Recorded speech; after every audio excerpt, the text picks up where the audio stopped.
Assalamu alaikum. Assalamu alaikum. Bismillahirrahmanirrahim. Alhamdulillah Rabbil Alameen. Wa sallallahu ala Muhammad wa alihi tahirin.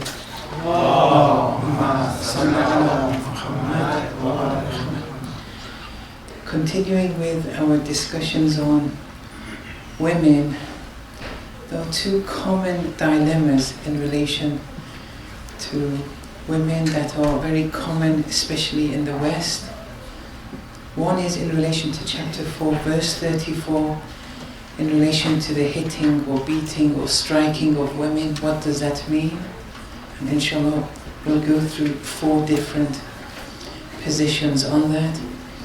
And the second question, if we have time, is why women aren't allowed to have more than one husband at a given time. Okay, chapter 4, verse 34. الرجال قوامون على النساء. The verse starts by saying that men are the maintainers. Someone is qawwam when they're responsible for the personal affairs of someone else. So maintaining is a loose translation. Of or supporters or protectors over their wives. This is not man over woman. It's man over his wife. He's responsible in relation to a certain number of things. بما فضل الله بعضهم على بعض. Because of that which Allah has graced some of them over others. And I'll explain what that means in a minute. وَبِمَا أَنْفَقُوا مِنْ أَمْوَالِهِمْ. And because that they support and spend from their means, their property, their wealth. So because of that strength that they have and the finances that they have and they spend for the women, in Islam they're assigned this responsibility to provide. Now, if a man and a woman before marriage, they come to mutual consent that let's make it 50-50, it's okay. If they come to mutual consent that the woman is the breadwinner and the man stays at home, if there's mutual consent in regard to this, that's okay. This is the red line that if differences arise, arguments arise, problems arise, if they go and they don't sort it out, if they go to the court, this is the red line. The court will say the man has to provide all those expenses because of that inner stature of the man and his responsibilities in relation to giving. And the reason for that, last night when we said women are nurturers by essence, men are providers by essence.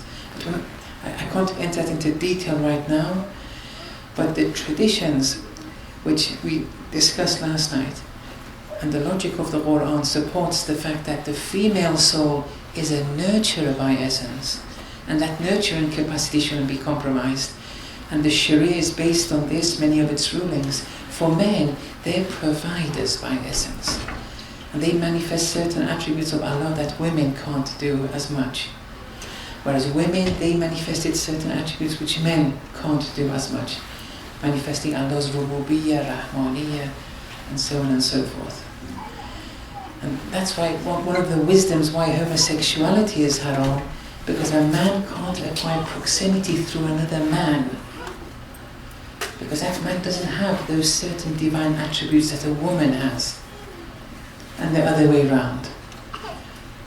Permanent marriage, it's a holy endeavor, it's to get closer to Allah. Through those attributes in the other party, you get closer to Allah. فَالصَّالِحَاتُ, the righteous women, are قَانِتَاتٌ, they're obedient, devout. حَافِظَاتٌ لِلْغَيْبِ بِمَا حَفِظَ اللَّهُ, and they are preserving in the absence of the husband in relation to that which Allah has ordered them to preserve. وَاللَّاتِي تَخَافُونَ نُشُوزَهُنَّ. It starts here now.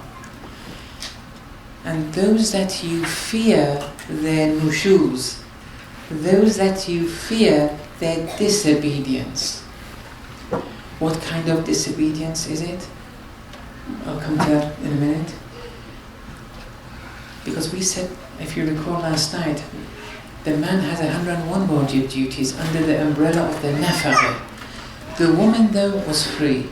There were only 2 duties that she has to do. And she has to do those in proportion to how much the man does his share. That's the red line for her. One of those 2 duties that she has to do is that she has to let the man know where she is. So she has to get permission when she exits the house. Now that doesn't mean that this can be abused sometimes. And for example, if a man marries a female doctor, and on marriage he knows that this woman is a professional worker, has to work, so on and so forth, or is a nurse, an architect, whatever. After the marriage he can't waiver this right. Because on entering this marriage it was evident that she is a professional worker.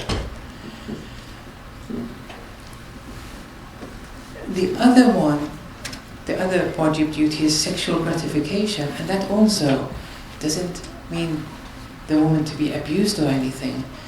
But if there's an excuse, she has ill health or whatever, yes, otherwise without an excuse, the man has that right to be gratified sexually. These 2 are wajib for the woman. But even these 2 are lessened, and she doesn't have to do them, if the man fails in his duties. Now here, it's speaking about that gratification.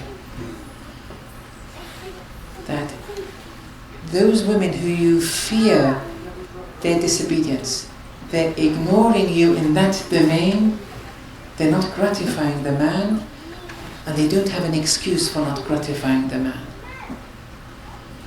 If that's the case, and you fear their disobedience in this regard, now a protocol is given in the Holy Quran.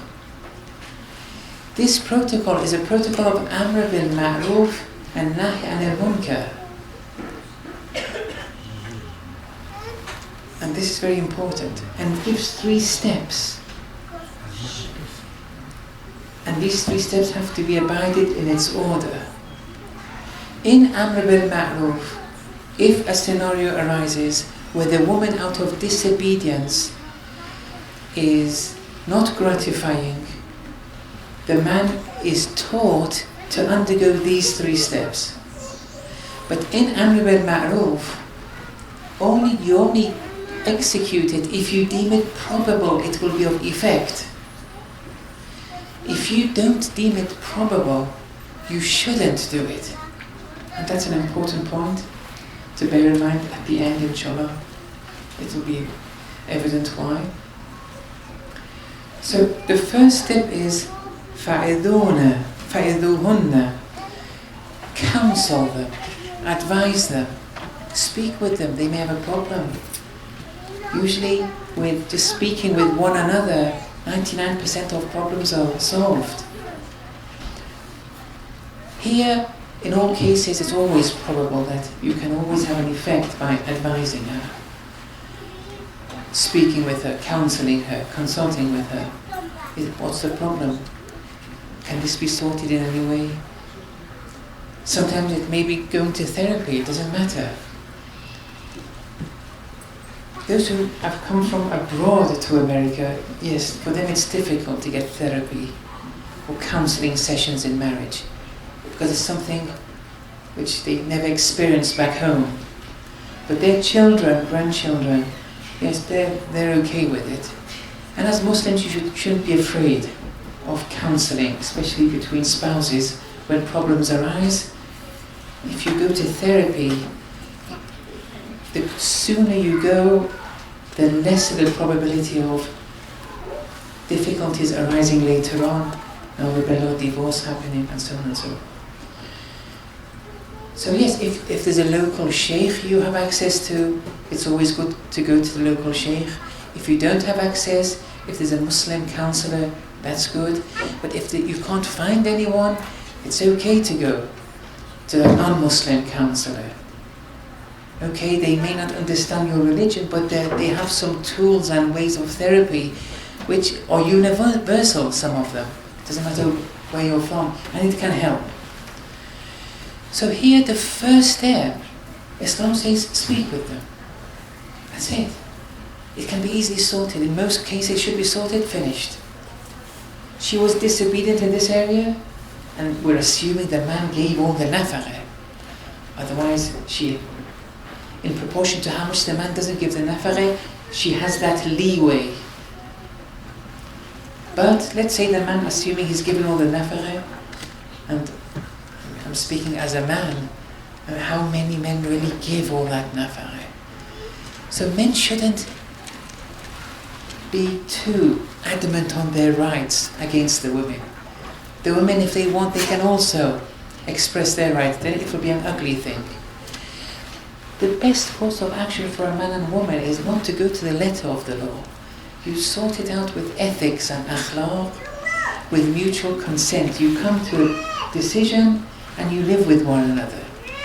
This is only when differences arise. Differences in this particular area, domain of gratification. So she disobeys. We're assuming the man gives the whole nafaqah. What should he do first?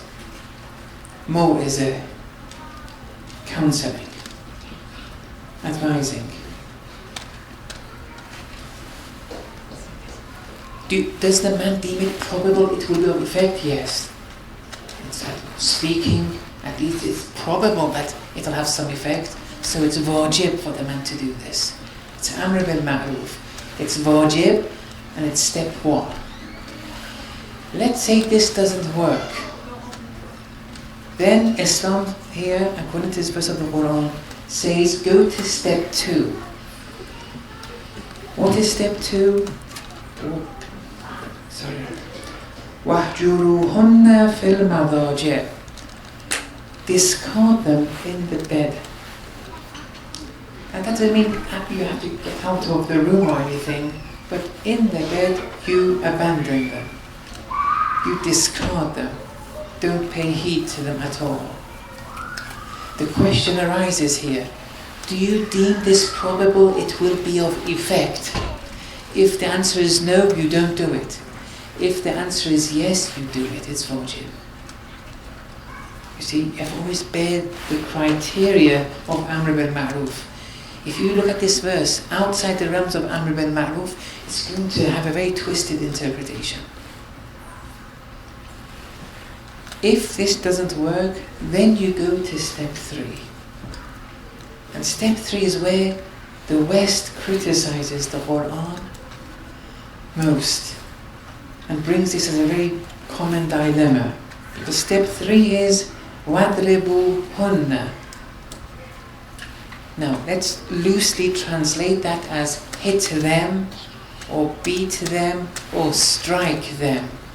Strike is the most accurate. I'll use strike for now, but either is possible. Okay, strike them. Now, what does this mean? Now, there are 4 theories amongst the scholars that I've been able to find for now. 4 different positions. There are some who believe it's a physical hitting, where you hit the woman. The reason that's not accepted by the majority is because it goes against the logic of the Quran. It goes against explicit traditions that causing any coloration change in the skin of a person, let alone your wife, is haram. Even a slight redness. If you hit them and cause a slight redness, or if you pinch them, it causes a slight redness, That is a haram act. So it can't be this physical hitting. This is a minority position of scholars. And they were from the earlier scholars. Today, I don't think anyone has this position. So hitting, that's not acceptable according to the logic of Islam. Also, it's a form of, anything that qualifies as an oppression, anything that qualifies as dhulm is also haram in Islam. Now that can change from time to time. There's some things in Islam which is haram, they remain haram until the end. But some things which Islam hasn't said, it's haram. Once upon a time, it wasn't seen as an oppression. And it wasn't against the verse of the Holy Quran either.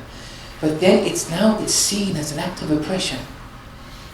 That's it, because it's haram. Whatever qualifies as dhulm is haram. And this hitting is also a mistaq of dhulm. Even if there was no coloration, the ways of hitting someone in Guantanamo and Al Ghuraib, you've seen the pictures where, in order to avoid them seeing the signs of torture, they have techniques nowadays.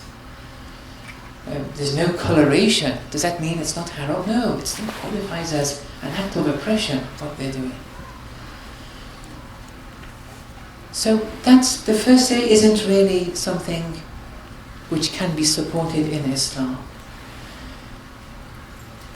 The second is also a position, and even today many scholars have had it, and one marja also has put this position forward, one of the common marja. And when this position came out, a lot of secular feminists, Muslim feminists, they liked this a lot, and they even thanked the marja for giving this position. Now what is this position? They say, وَضْرِبُوهُنَّ, strike them, means travel away from them. And they interpret this as saying, go outside the city or go to another place. Get out of the house for a period of time. And the question is, we have to ask them, what's your proof? They say the Quran. We say, where in the Quran? It's in chapter 3, verse 156. There it says, إِذَا ذَرَبُوا فِي الْأَرْضِ, when they travel in the land. Dharabu is used, dharab has many meanings. One of its meanings in the Quran has it is traveling. إِذَا ذَرَبُوا, when they travel fil ard, in the land. So in that verse, وَضْرِبُوهُنَّ, it means travel away from them, the women. Now, first of all, with secularists, those who have that secular understanding of religion, if such a thing is possible, they have a very apologetic stance. We should never be apologetic. If you don't understand, you have to say, I don't know, but this is the Quranic line. But you can't get Western ideals, make it in conformity with the Quran just to make it fit and to please Westerners. The Quran is explicit at times. It gives a clear stance. There's no room to have an apologetic stance. Being apologetic with the Quran is not acceptable. One has to be very proud. Never give in. But your ego, eliminate that. If you don't understand it, instead of going to Western values and putting that in conformity with Quranic ideals, trying to make them compatible by force with your deficient aql, our aql at the end of the day is deficient. That's not acceptable. That's even disrespecting the Quran. Just say you don't understand. Here, the problem with this verse is that the problem of prepositions here. Because in chapter 356, when they travel fil ard. Fi means in. It's a preposition. When they travel in the land. Now here, there are no prepositions in this verse. It says, وَاضْرِبُوهُنَّ. There are no prepositions. What are you going to say? Travel them? Because there are no prepositions here. The translation, you can't just make it up here. If you want to use traveling here, you have to say, travel them. This from them, where did you get it from? Travel away from them? No. That's one difficulty. The second difficulty with this position is that we have no backing. We have no support for it in the vast compendium of traditions from the Ahlul Bayt. If there was one or two things that could, at least we can say it's a probable position. But there's nothing to show that وَاضْرِبُوهُنَّ means travelling them, even if it were to make sense. So that also is difficult, but one marja has said it. It's a legitimate position. That marja is a marja. He's an expert, much more than me or most people. But these dilemmas have to be answered. Then there's a third position and a fourth position. These two are both acceptable. The fourth position is a very irfani position. The third position is also acceptable and has support from the traditions. Here, in the third position, it's saying that this hitting, we accept there's a hitting. We accept there's a hitting, and that hitting is a physical hitting, and it should be done with the miswak, the toothbrushes of those days which were wooden from a tree. And you strike them, but don't change the colour of their skin. وَاضْرِبُوهُنَّ, strike them with that miswak. It doesn't say إِطْعَنُوهُنَّ, poke them or something. Strike them with a miswak.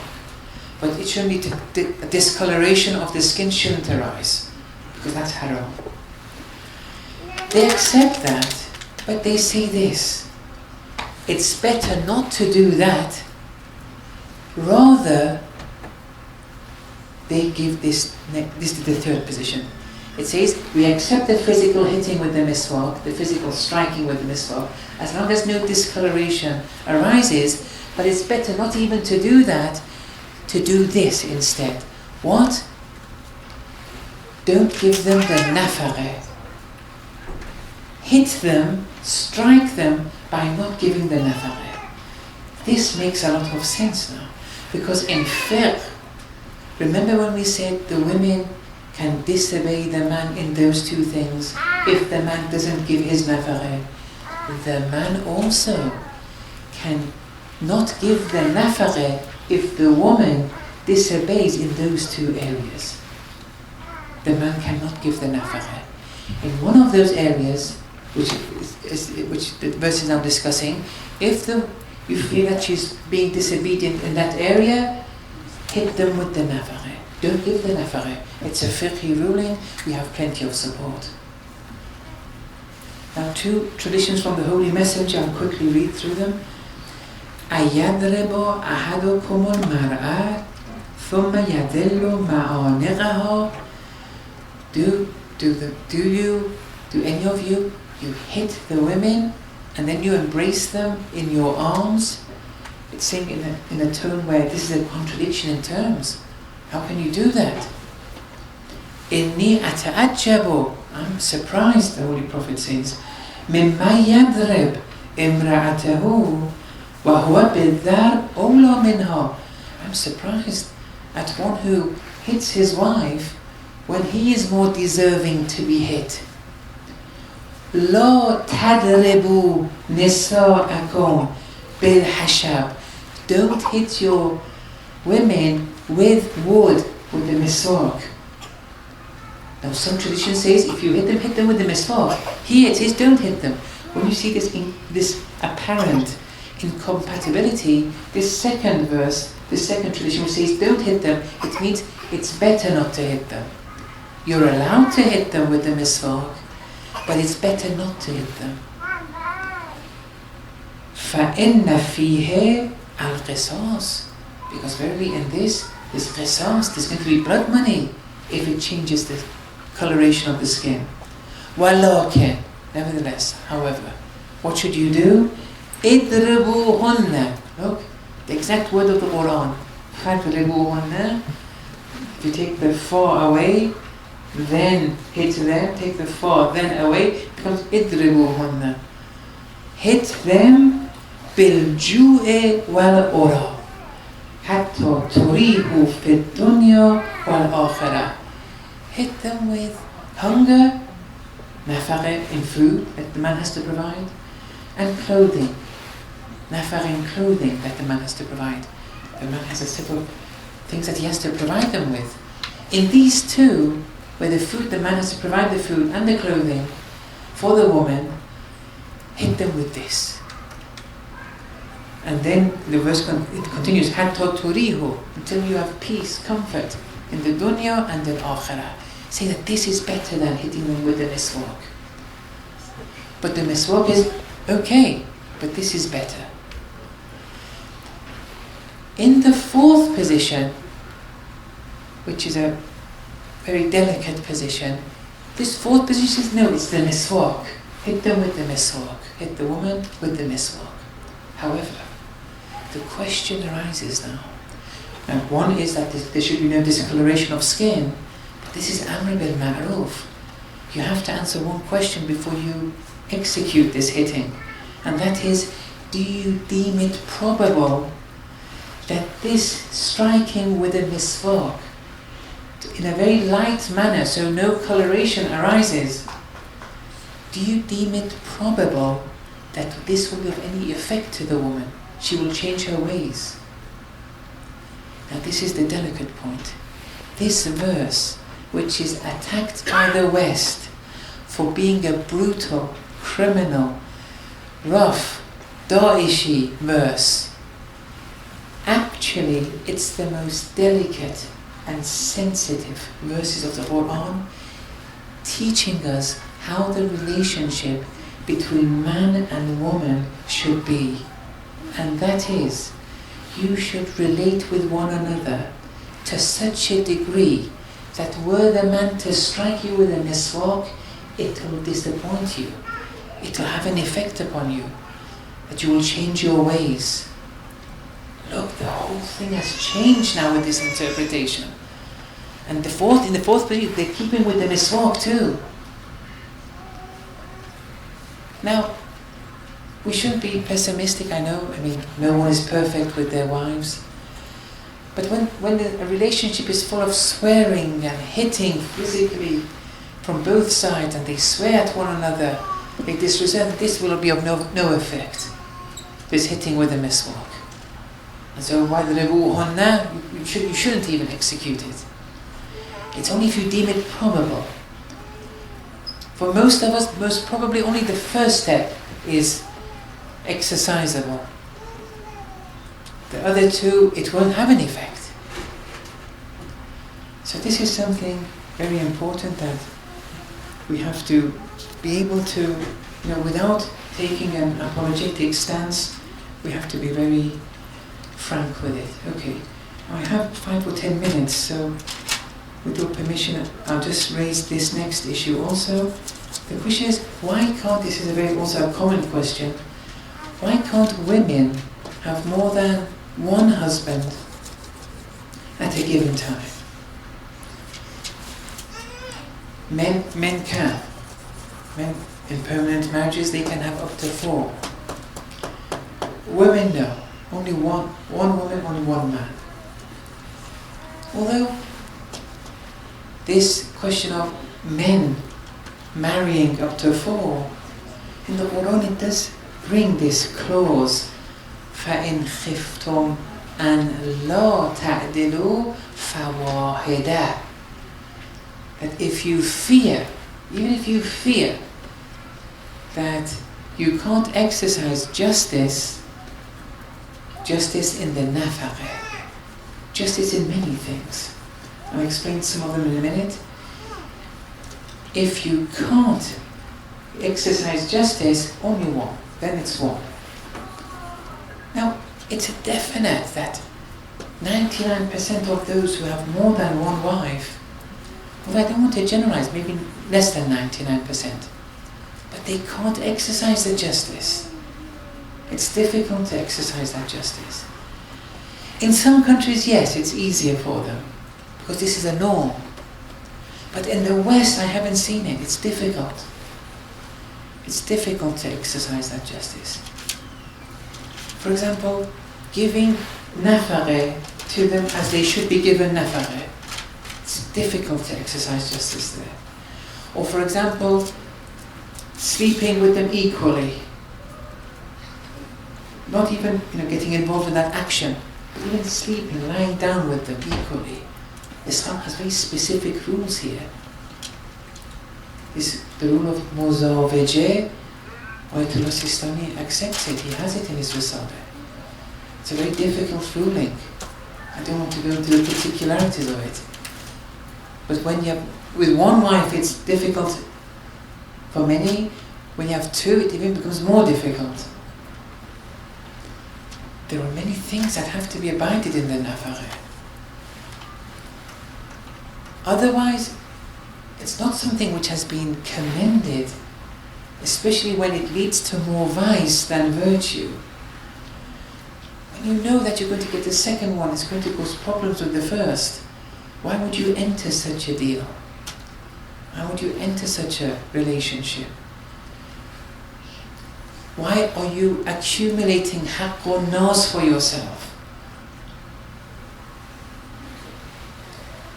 That's why even divorces, always in the Quran, if it comes to a divorce as a last resort, do it in the best possible way. Because if this divorce results in an ugly fashion, the man is going to have a lot of haqq or nas stuck with him until the rest of his life. And the Quran says, do it bil ma'roof, do it in the best way. So I'm not saying that it may be a last resort for many, but if it is, make sure you don't make it ugly. Even if it means you give everything to the woman. Make sure that when it ends, you're free. Otherwise that haqq or nas is going to be with you until the end of your life. So here, men are allowed, but with women, no. But even with men, if an injustice is going to arise, don't do it. Fawahida. Now, why isn't the woman allowed to have more than one husband at a given time? This has been answered in the traditions 1400 years ago, where one of the imams gives one of the wisdoms behind it. And this wisdom is on a par with 1400 years ago. It may not apply today. And that is, if you have 4 cups of water and then you spill the 4 cups, now put the water of each cup in that respective cup. Is it possible? No. If a woman has 4 husbands and then she becomes pregnant, can you tell which one it is? 1400 years ago, you couldn't. And the question is, today you can. So can they marry? No, that was a wisdom. One of the wisdoms. It wasn't the ratio legis behind why a woman can't have more than one husband. It was just a wisdom. The Imam was speaking to a people of a particular degree and capacity of intellect just to make them satisfied. That's how the Imams would usually speak. They would speak in a manner just to make them content. They wouldn't go into the inner reasoning all the time with people who have limited capacities 1400 years ago. With their ashab or sir, their secret disciples, yes, they would enter the finest of details. But not for the common Joe Bloggs of 1400 years ago. So now we have DNA. Why can't they do it now? The answer that the Urafa give is that, look, and we discussed this yesterday, because yesterday we started with discussing what the womb is, the irfan of the womb. And we spoke to some degree. Then we said the woman, the female soul, is a nurturer by essence. And this physical womb is a manifestation of that soul. She's a nurturer. She has to nurture. Then we said when the child's in the stomach, in the womb of the woman, her thoughts, her intentions, her actions are moulding this child, are shaping this child. The child's faith, the child's ethics, the child's temperament, the child's akhlaq, the child's disposition are being shaped in these 9 months. The man had a very limited role in the shaping in those 9 months. It's all about the woman. From that unicellular embryo to a 3-kilogram child, that's a physical shaping, but existentially, ethically, dispositionally, she's shaping this child. Now you imagine a woman has 2, 3 or 4 husbands, and she's pregnant with one of them, and she knows who that one is. And then she interacts with those other 3 too. Look at the thoughts of the woman. Those 3 other husbands, or 2 other husbands, or 1 other husband, he wants to do things with the woman. He wants to speak with the woman, talk with the woman. Look at the thoughts of the woman are becoming contaminated. It's as if, I stress, as if that child in the womb is being raped, spiritually raped. When the woman is nurturing this child and there are 4 men she's dealing with, that offspring is being raped. It's going to be messed up. And we have many traditions that if the woman is thinking of certain things, even during conception, it will have a negative effect. It's a long tradition. Let alone dealing with 3 or 4 other men. See, Islam is after the best interest and the well-being of the child here. And there are one woman, if they want to have children, if they want to marry, it has to be one husband. They can't have more. Now someone may say, what if they don't want to have a child? Let's say she doesn't want. Well, look, we said that she's a nurturer by essence. Now being a nurturer isn't confined to the home place. At school, in the hospital, at university, there too she has to nurture. Her nurturing capacity is going to be compromised when she's dealing with more than one man. It's going to be messed up. Her thoughts are going to be messed up. And that nurturing will be compromised and society will be affected. So this also goes back to the fact that she's a nurturer. And that's why this discussion is very important. Inshallah, we'll continue with this tomorrow.